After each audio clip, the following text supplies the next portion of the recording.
Hello friends, welcome back to my channel. So friends, इस video में मैं आपको बताने वाला हूँ एक्टिव जियो रेप्लिकेशन के बारे में। अब ये एक्टिव जियो रेप्लिकेशन तो मैंने अपने कुछ पहले के वीडियोस में बताया है रेप्लिकेशन से रिलेटेड, बट एक बार और आपकी अंडरस्टैंडिंग के लिए कि एक्टिव जियो रेप्लिकेशन का मतलब होता है कि आप जो है अपने डेटा को एक रीजन से आप दूसरे किसी मल्टीपल रीजन्स में रेप्लिकेट करा सकते हो। ये एक आपका जो है हाई अवेलेबिलिटी सॉल्यूशन है जो आपको जो है सीक्वल में भी, एज्योर सीक्वल डेटाबेस में भी आपको ये फीचर ऑप्शन दिया जा रहा है। तो माइक्रोसॉफ्ट बोलता है कि भाई अगर आपको आपका सीक्वल डेटाबेस का जियो एप्लीकेशन आपको इनेबल करना है तो आपको हम लोग ने एक फीचर दे रखा है कि इन केस अगर आपका जो है डिज़ास्टर होता है, यानी कि एक तरह से एक फेल ओवर के पॉइंट ऑफ व्यू से भी आपका एक काम आ सकता है। एक्टिव जियो एप्लीकेशन का मतलब है वो तभी यूज़ होता है जब भी आपका बहुत ही बिजनेस क्रिटिकल डेटाबेस रहता है जो आपको किसी डिफरेंट रीजन में भी आपको रखना होता है। अभी एग्जांपल के तौर पे, जैसे मैंने पहले भी बहुत बार बताया, एग्जांपल के तौर पे मान लो आपका जो है मोबाइल में डेटा है, राइट। तो मोबाइल में क्या है, मोबाइल एक तो आपका लोकल स्टोरेज में डेटा है जो उसका लोकल इनबिल्ड या मेमोरी कार्ड रहेगा या फिर एक्सटर्नल मेमोरी कार्ड रहेगा, एक डेटा वो है। दूसरा आप लोग क्या करते हो, सेफर साइड के लिए अगर ये जो है इंपॉर्टेंट डेटा रहता है आपके लिए, तो आप क्या करते हो, गूगल ड्राइव में उसको या फिर वन ड्राइव में आप लोग इसको स्टोर करते हो। यानी कि क्या हो गया, अभी वो डेटा आपके मोबाइल में भी है और साथ ही साथ आपके गूगल क्लाउड में, गूगल क्लाउड कह रहा हूँ सॉरी, गूगल ड्राइव के अंदर भी है, राइट। यानी कि दो जगह आपका सेम डेटा है। अगर इनकेस आपका मोबाइल का डेटा या मोबाइल फॉर्मेट हो जाता है या डेटा आपका डिलीट हो जाता है तो आप जो है गूगल ड्राइव से रिकवर कर सकते हो, राइट। तो सेम वैसी है। तो एक्टिव जियो एप्लीकेशन करके एक एज्योर सीक्वल डेटाबेस में फीचर दिया है जहां पर आप अपने प्राइमरी जो आपका डेटाबेस है, मास्टर डेटाबेस कहते हैं, वो डेटाबेस का जो भी डेटा है या डेटाबेस है या जो भी टेबल्स है सीक्वल की, वो आप दूसरे किसी रीजन में रेप्लिकेट करा सकते हो। चाहे वो रीजन जो सेकेंडरी रीजन रहेगा वो आपका सेम रीजन भी हो सकता है जिसमें आपका मास्टर डेटाबेस होस्टेड है, या फिर डिफरेंट रीजन भी हो सकता है। तो ये माइक्रोसॉफ्ट का डॉक्यूमेंटेशन है, यहाँ पर इसने लिखा भी है कि active geo application is a SQL database feature जो आपको अलाउ करता है, अलाउ करता है एक readable secondary database copy create करने के लिए। यानी कि इसका मतलब ये है, मैं इसको एक डायग्राम से समझाता हूँ अभी। ओके, तो ये मेरा डायग्राम है और मैं इसको ड्रॉ करता हूँ। तो कैसा है कि सबसे पहले तो ये है कि this feature allows you to create a readable secondary database. मतलब अभी लेट से ये आपका एक रीजन है, मान लो ईस्ट यूएस रीजन है। इस ईस्ट यूएस रीजन में आपने सबसे पहले एक डेटाबेस बनाया, डेटाबेस सर्वर बनाया। इस डेटाबेस सर्वर में आपने ये सीक्वल डेटाबेस बनाए जो कि आपका मास्टर डेटाबेस है। और मान लो ये जो डेटाबेस है ये एज अ बैकएंड काम कर रहा है किसी एक एप्लीकेशन का। यानी कि कोई एक एप्लीकेशन है फ्रंट एंड में जो बैकएंड में आपका ये मास्टर डेटाबेस को यूज़ करता है। ओके, अब ज़रूरी नहीं है कि ये एप्लीकेशन सिर्फ इस डेटाबेस को डेटा फीड करने के लिए या डेटा ट्रांजैक्शन के लिए यूज़ होता हो सकता है कि ये जो डेटाबेस है ये आपका रिपोर्टिंग के पॉइंट ऑफ व्यू से भी आता हो, जैसे कि रिपोर्ट्स एक्सट्रैक्ट करना या फिर रिपोर्ट्स निकालना एज़ूर सीक्वल डेटाबेस की टेबल से, राइट। तो ऐसा सिनेरियो में क्या हो जाता है, पहला तो ये है कि आपके इस डेटाबेस सर्वर पे लोड आ सकता है क्योंकि आपके पास एक ही डेटाबेस सर्वर है। दूसरा, एक तो वर्कलोड हो गया। दूसरा सिनेरियो ये हो गया कि आपका अगर ये डेटाबेस करप्ट हो गया तो आपके पास कोई ऑप्शन ही नहीं है। हालांकि माइक्रोसॉफ्ट जो है आपको बैकअप फीचर देता है, बट फिर भी अगर आपको डेटाबेस रिट्रीव करना है, अपना डेटा रिट्रीव करना है, तो आपके पास ऑप्शन क्या है, बैकअप में तो टाइम लगेगा, राइट। तो माइक्रोसॉफ्ट ने एक्टिव जियो एप्लीकेशन करके एक फीचर दिया है जिसमें बोलता है कि भाई ये जो आपका मास्टर डेटाबेस है ना, ये जो मास्टर डेटाबेस है आपका, इस मास्टर डेटाबेस का एक आप सेकेंडरी डेटाबेस बनाओ जो कि आपका रहेगा रीडेबल सेकेंडरी डेटाबेस रहेगा। यानी कि ये जो है डेटाबेस मास्टर, ये आपका राइटेबल डेटाबेस है जिसमें आप क्वेरीज चला सकते हो, कोई भी डेटा डाल सकते हो, डिलीट कर सकते हो, मॉडिफाई कर सकते हो।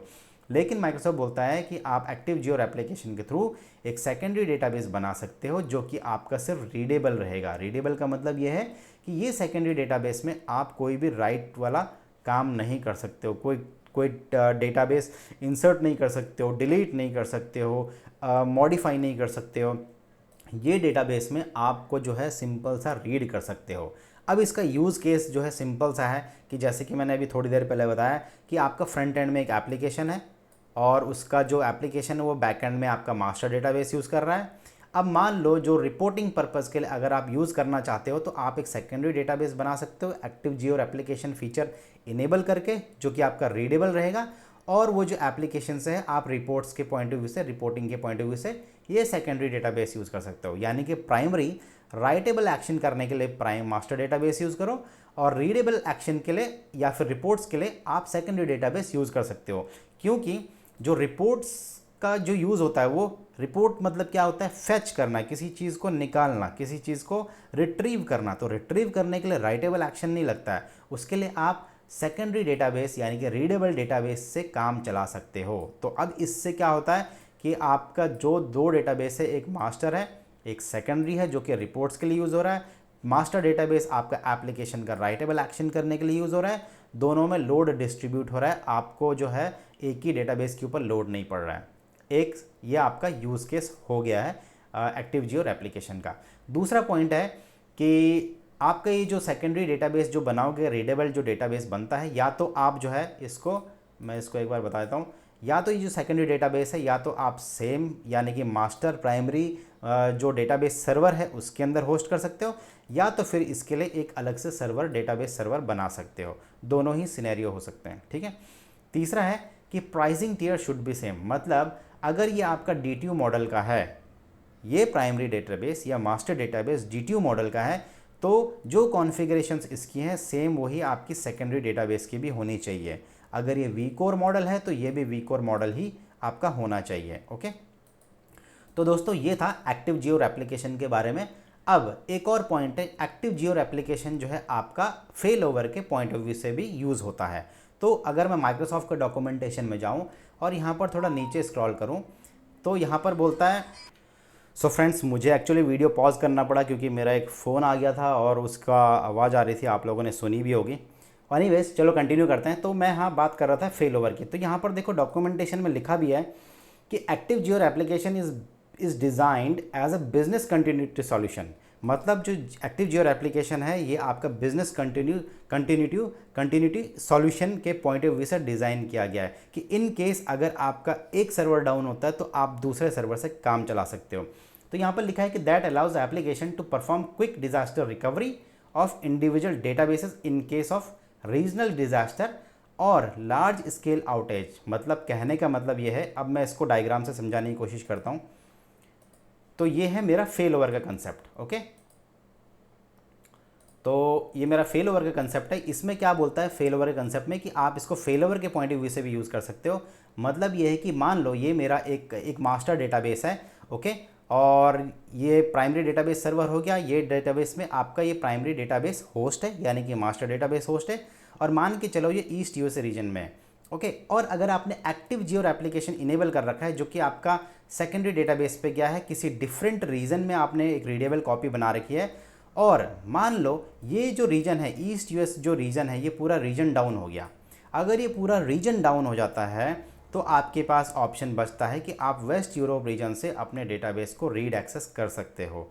यानी कि ये आपका एक तरह से इंस्टेंस डिज़ास्टर रिकवरी हो गया है, जहाँ पर आप एटलीस्ट आपकी एप्लीकेशन तो फंक्शन कर पाएगी। तब तक मतलब आपके पास इतना टाइम रहेगा कि आप अपने मास्टर डेटाबेस को रिकवर कर सको। तब तक के लिए आपका सेकेंडरी डेटाबेस काम आएगा वो एप्लीकेशन को एक्सेस करने के लिए। ओके, तो ये फेल ओवर का मतलब होता है कि कोई एक चीज़ अगर डाउन हो जाए, एक रीजन में डाउन हो जाए, तो आप इंस्टेंटली आपका जो है दूसरे रीजन में इसको फेल ओवर करा सकते हो, फेल ओवर इनिशिएट कर सकते हो।